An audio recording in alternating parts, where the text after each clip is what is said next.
Hey, what is going on YouTube? Hacker007 here. Now, in this video, we'll be taking a look at Snapchat's AI. Now, I'm currently within my chat box. Now, this AI is currently available for Snapchat Plus users. However, Snapchat is making this feature available for all its users globally. So, if you aren't seeing the AI, what you'd need to do is to wait a bit. Now, it will be available for all users. Now, there are methods which you could use to access the AI, like connecting to a virtual private network, changing your location. So, those are two fundamental things that you could have done.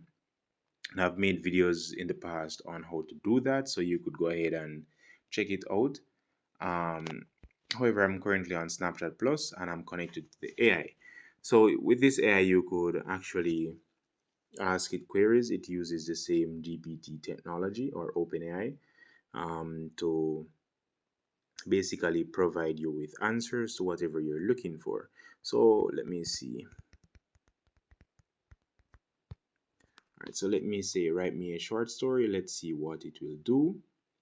Now, I do believe this has the same capabilities as ChatGPT to go ahead and communicate just the same. So this would be much easier to use in most cases instead of going to the ChatGPT website. So I find this fairly useful. So you could actually use this to do research and so on and so forth. Maybe you could even send images to ask it to query. Now that is just a guess. I haven't tried it, but if you have, please feel free to leave that in the comments down below. But this is just an update as to the My AI feature on Snapchat. Snapchat is rolling it out globally, so please be patient if you haven't seen it, or you could get the Snapchat Plus to be able to access it. So thank you for watching. I hope this video was informative. Hacker007 out.